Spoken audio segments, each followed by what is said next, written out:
Hey, well, good morning, Facebook family. How are you? Good morning. This is another great day. Not the sunniest day in the world, but that's all right. Another day of summer and celebrate this warm weather we're having. Welcome to another version of our 10,000. And I am here today. Boy, do I have an illustrious group to introduce you to.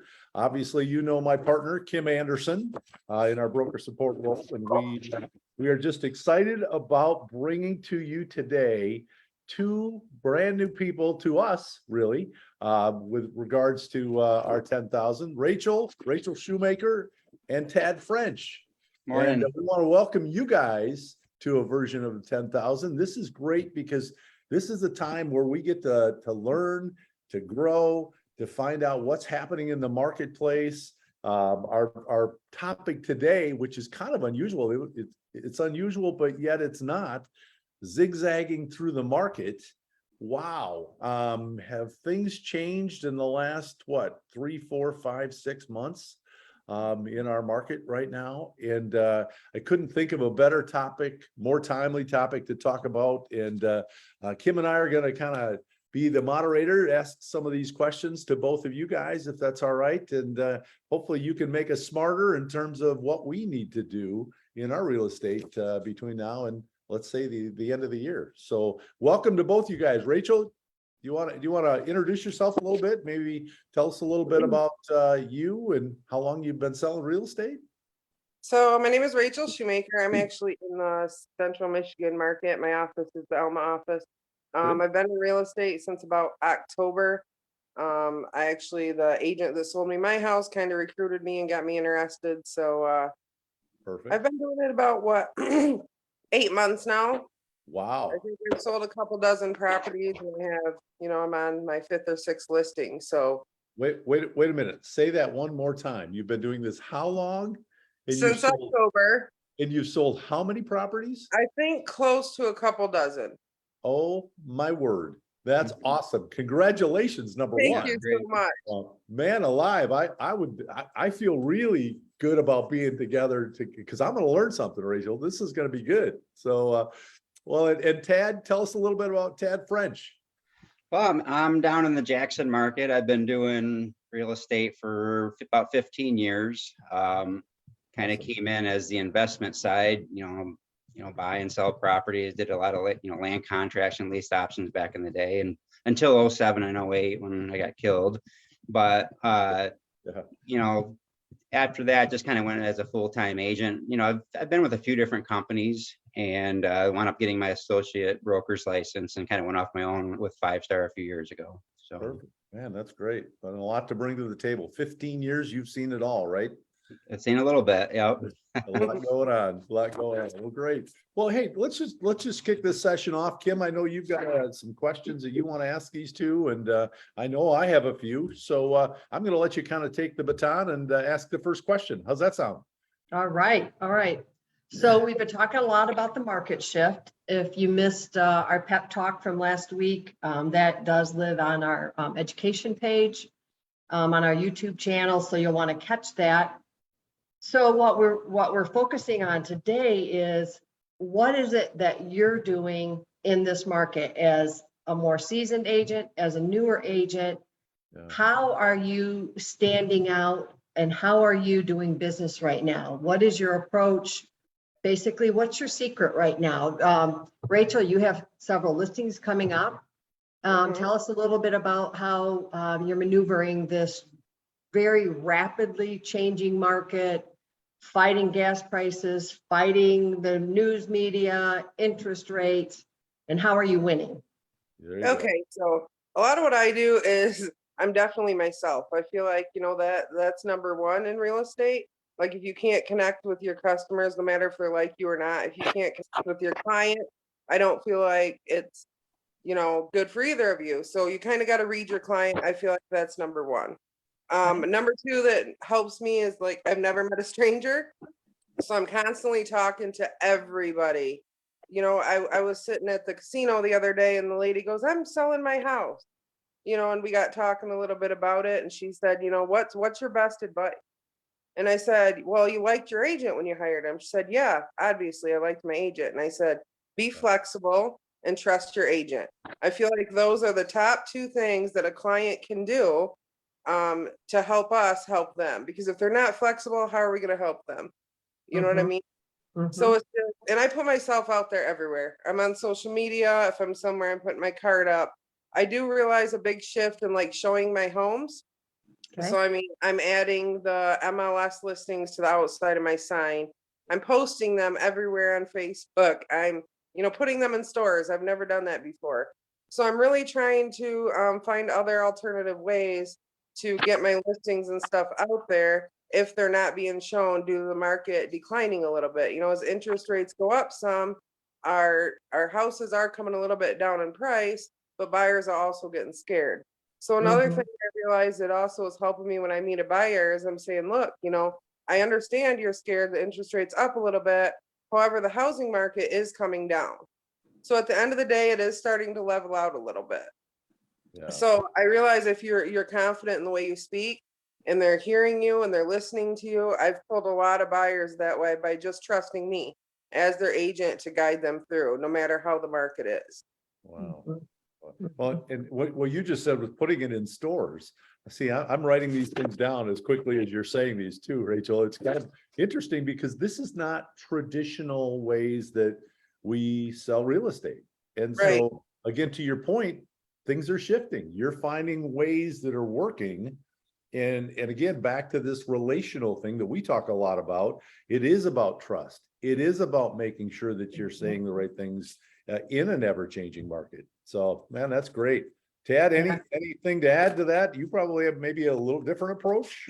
Yeah, I mean, for me, the most important is my database, is staying in touch with my people, the people that I know, and that's hard. I mean, over 15 years, I've not done a very good job of that. You kind of think, okay, I did business with this person, they're going to come back to me, and then a few years later, you see that house on the market, and they didn't come back to you, and you just kind of laugh because it's my own fault because I didn't do what I'm supposed to do. It's simple, but very few of us in this industry do that. I mean, from the different brokers that I work with, very few do it. So, this spring I did the Ninja installation, and it got me really excited and got me, back on track with staying in touch with my people, staying in touch with, being in with people that are in, that I'm around, etc.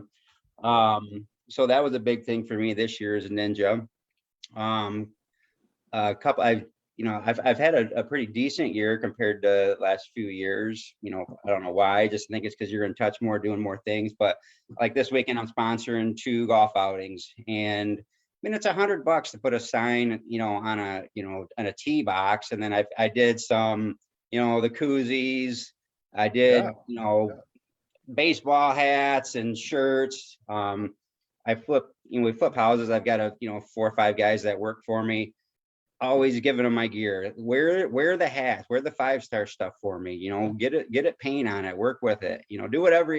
But it's just getting your name out there and staying in front of people. And especially as the market changes, I think it's a great time. I mean, it's competitive. On Jackson, I looked up this morning, we have 368 agents. I was just going to ask you how many agents you have there. Yeah. In the MLS here in Jackson, and we have 226 houses available for that aren't accepted. So it's competitive. I mean, how are we going to get that business versus somebody else? And I think just staying in front and being a friend, doing you work with who you know, like, and trust. So it's my job to be out in front of them.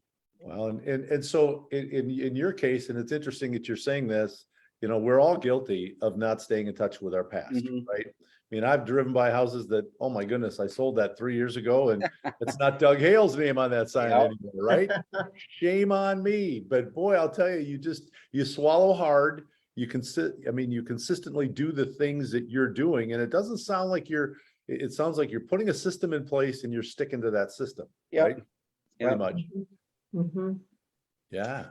So let's talk about your listings. So when you have these listings coming up, Rachel, you mentioned you have a few. What comps are you using?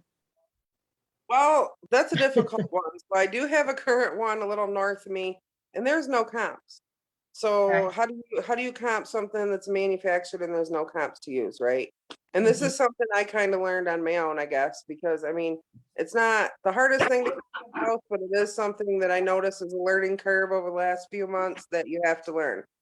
So Mhm. I mean, I guess in that case, I mean, I'm only in 7, 8 months, but I mean, experience. Like you Mhm. go into that house and you're like, okay, I've sold a few manufactured homes. So what is this one worth? Okay, it's a little bigger than mine. It's on a dead end, or my other one, it's on a dead end road, blah, blah, blah. And you just kind of figure it out, I guess. So Yeah. I feel like we had an offer in the first week. It was a real low one. We're still working on it, but it's I mean, if you can find comps, obviously it's good. Like my one coming up, there's several comps and it's also manufactured. Mhm. So then the hardest part is, okay, mine needs work. So how much do you take off for that? So I feel Mhm. like that's the biggest learning curve that there is. You know, there's a new agent that came in and she's been kind of shadowing me and I've been showing her and I was showing her comps yesterday, how to adjust, how to add, how to take away. And I find that's one of the hardest things that I don't necessarily struggle with it, but I do a little bit because with experience, I feel like comps get a lot easier because then you know Mhm.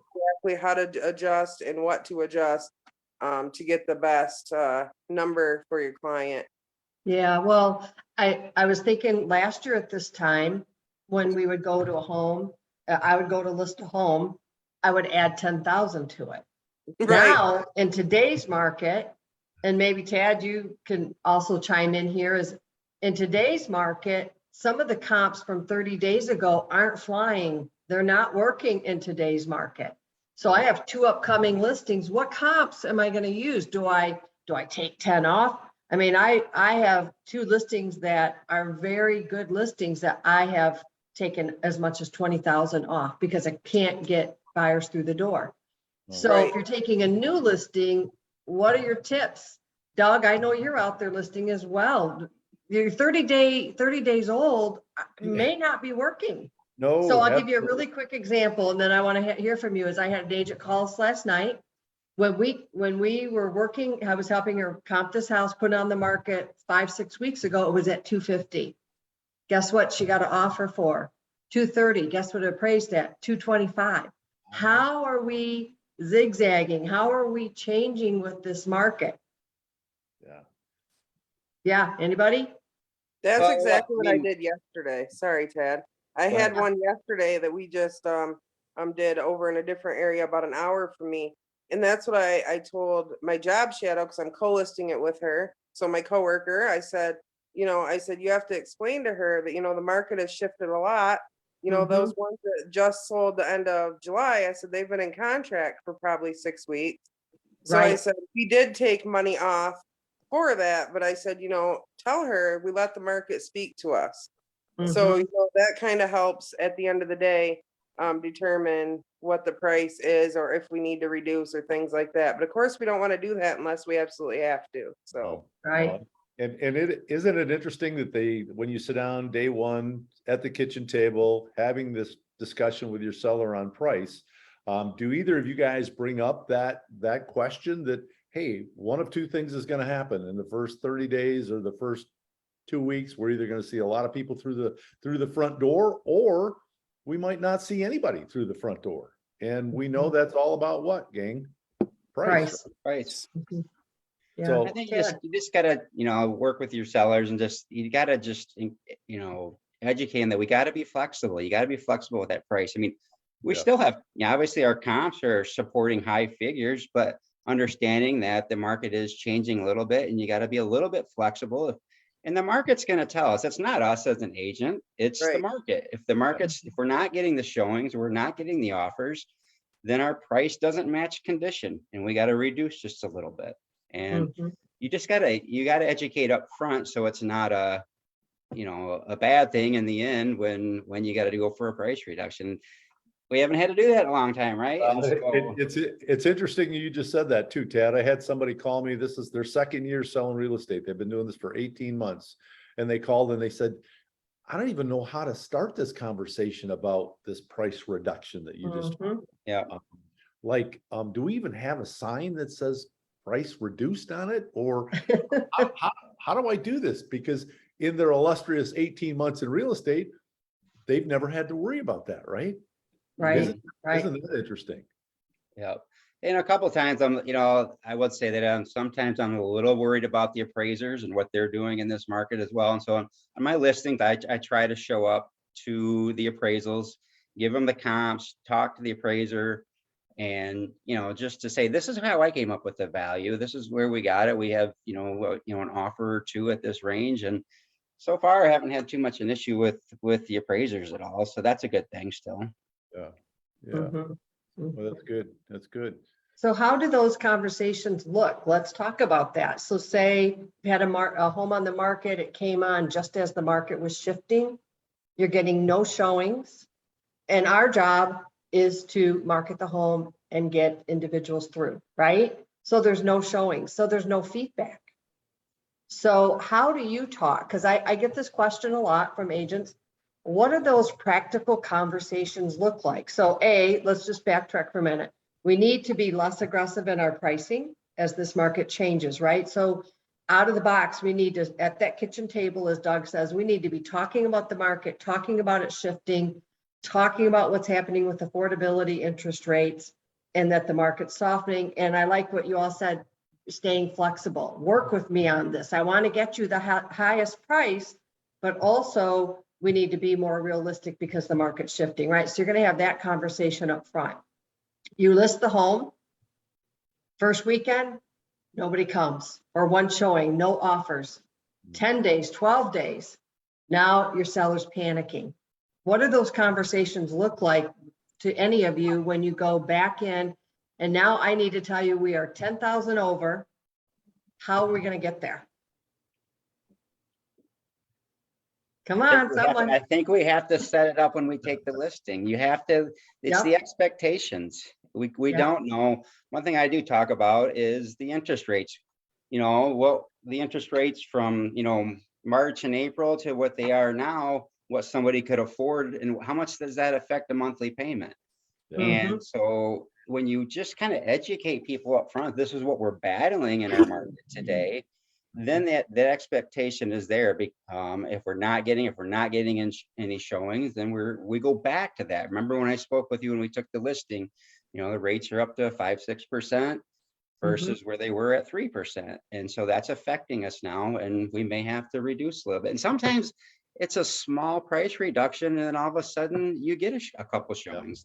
Yeah. Not drastic sometimes. And to your point, Ted, if you have those discussions, and you just said the key word for me, setting expectations. So if you set those expectations at the kitchen table, when you're sitting down day one, doesn't it make it easier to have that conversation when we're talking about flexibility on price, to be able to say, hey, we're at that point, it's been 10 days, let's revisit that. So And that's funny that, over time, we haven't got anything in 10 days, but we've been doing this long enough that, it used to be 30, 60 days, whatever is normal. So it's just right.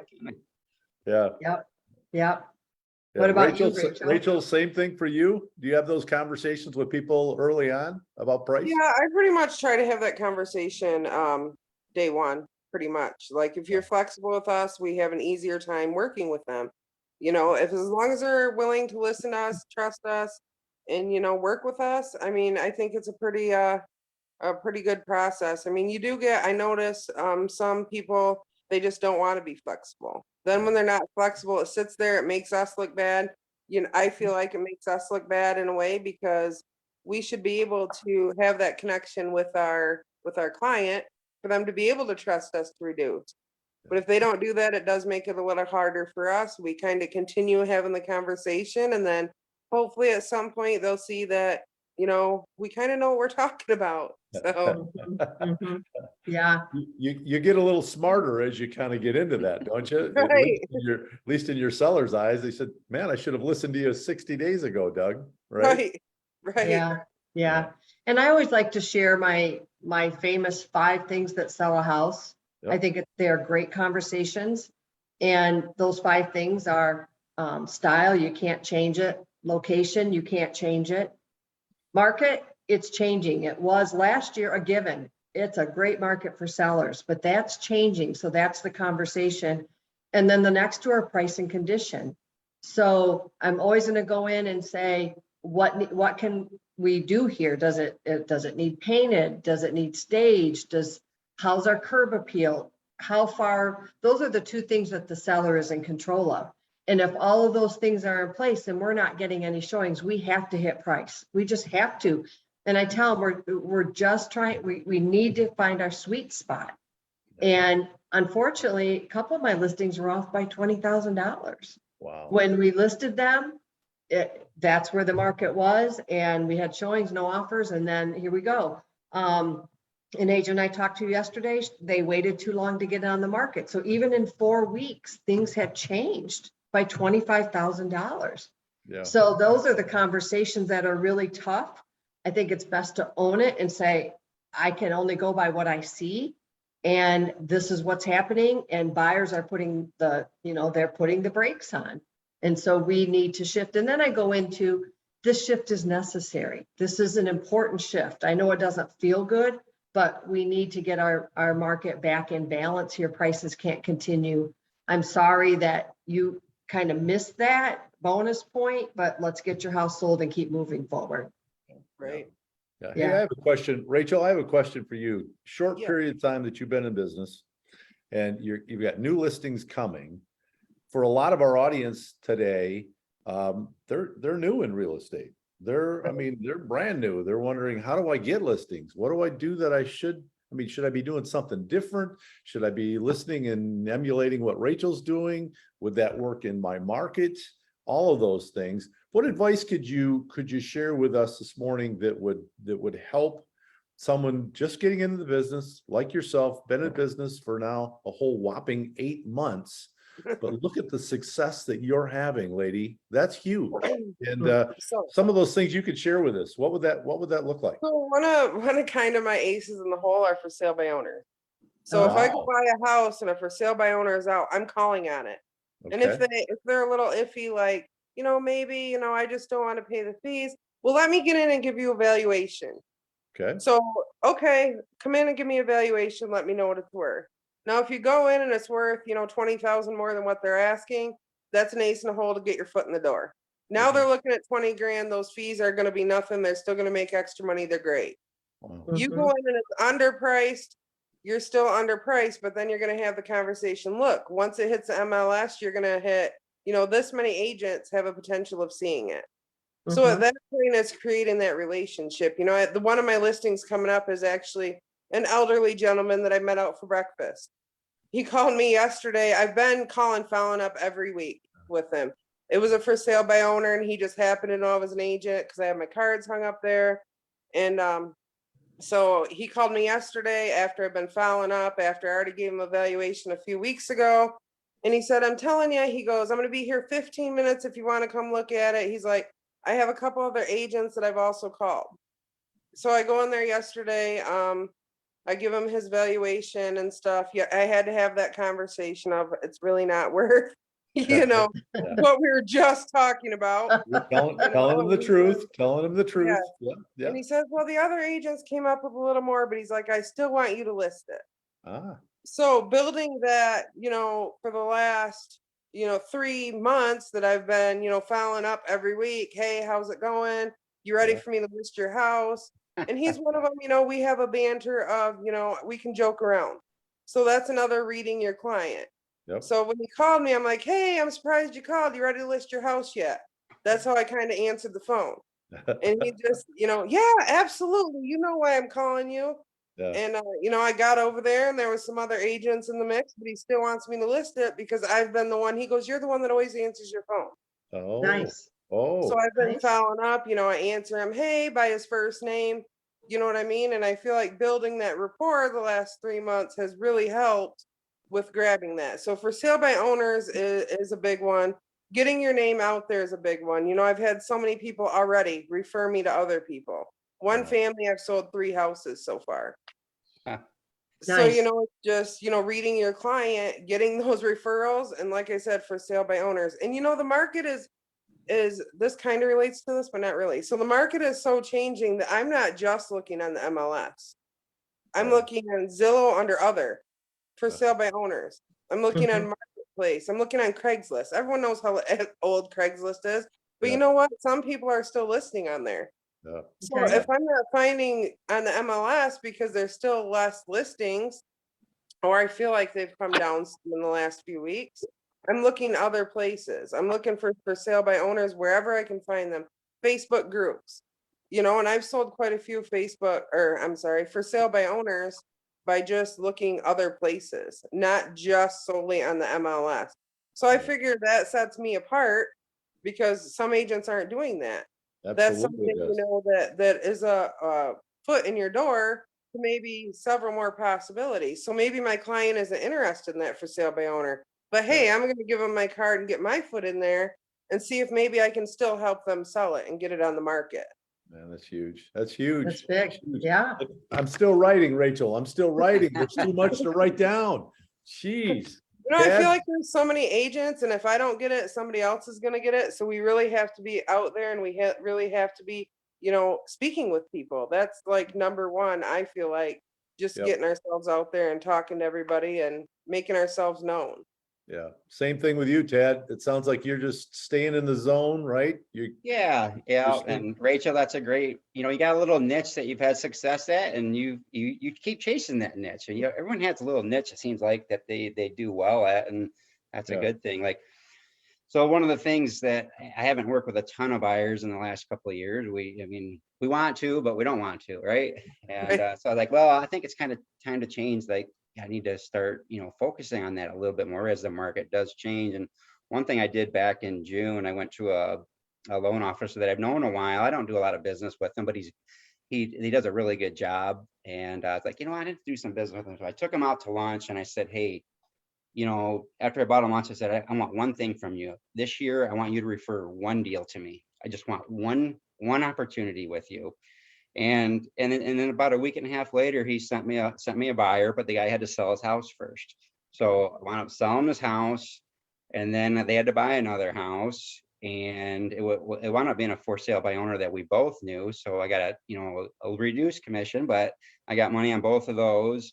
And then that guy's house that we sold, we bought a new house, and I referred him to that loan officer. So together we did a little over $1 million in volume and about just under $30,000 of commission by asking for one deal. So just give me one deal this year. Yeah. And Nice. so now I got to go to the rest of the loan officers. We all know loan officers, and Yeah. there's a lot of little niches that you can try to drum up business. So as we zigzag, here we go. Those are just things that you typically wouldn't do, and many of us wouldn't think about doing that. Right. And look what it turned into. It's huge. Yeah. Man, I love it. And Rachel, man, I'll tell you one thing. I get so nervous about stopping at that door when I see a for sale by owner sign, right? Like, I don't know what to say. And I always call. I can't, I'm the same way. Like I clam up, but when I call, I feel I can be more confident in my speaking, right? Yeah. And then I kind of thought all the way home or in the next hour what I'm going to say. Yeah. And then you just run it through, and then you can be more confident on the phone. Man, that's great. That's great. Good Yeah, well, information. sounds like you guys are zigging and zagging and doing all the necessary things, man. And again, to your point, whether you've done this for 8 months or Tad, 15 years, man, you and I've done this a long time, and we have to constantly be changing and improving in terms of what we do. And Kim, I know you'd echo that thought, right? Yeah, absolutely. Been in this business 21 years, and we've been through a lot of changes, a lot of them. Sure. And so it's just really important to watch our live streams, because we are going to be here talking to the agents, listening to Greg and Paul, Don, our broker support group. We're going to be talking about these type of things, calling us if you're struggling, and having these conversations all along the way as things change. And we're here to help you. And also today we wanted to highlight some positivity. Stay positive. It's always about mindset, always. Yep.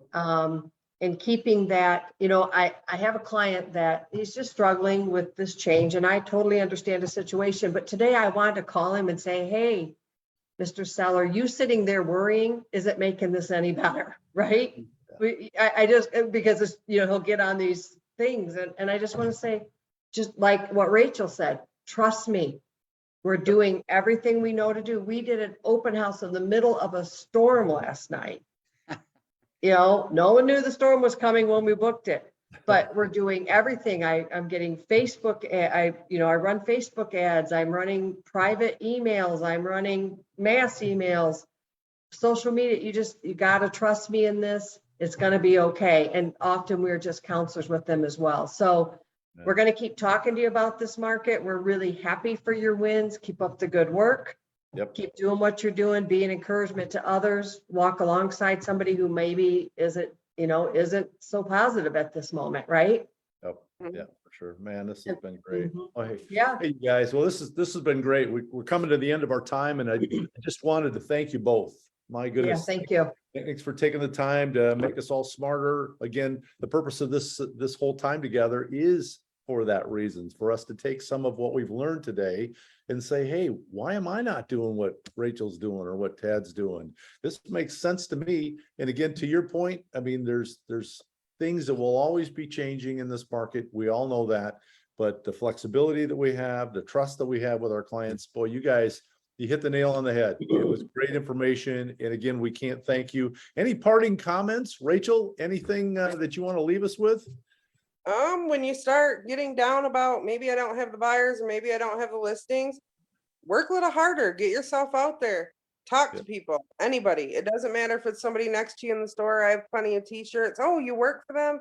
Yes, I do. Get in there, hand them a card, just take every opportunity you can and meet those people, whether it might be somebody, I had somebody text me last night, hey, I got your number from several people online. Yeah. Okay, that's all it takes. Yeah. Just put yourself out there as much as you can and get those listings and get those buyers. And when you don't have anything, guess what? Something always happens where something does come up. Yeah, well, that's great. Sure. Man, and that is awesome. Tad, how about for you? Any parting comments for us? For me, it's just staying in contact, staying, as the ninjas say, in flow. And it makes sense. You just stay in touch with people because there's going to be a time that comes they need real estate services, and if you've been in touch with them, they're going to think of you. So That's very great. important. Hey, well, perfect, you guys. Well, hey, we'll let you get to work. Thank you again for your time. Have a great Thursday. My partner, Kim Anderson, thanks so much for being a part of this too. And we just can't wait till next week so we can learn more, right? So Yep. Thanks, all guys. right, Greg. All right, We'll let everyone have a we'll great let you day. go. Have a good All rest right. of the week, everybody. Thanks. See ya. Bye. Thank you. See ya. See you, Kim. See ya. Bye.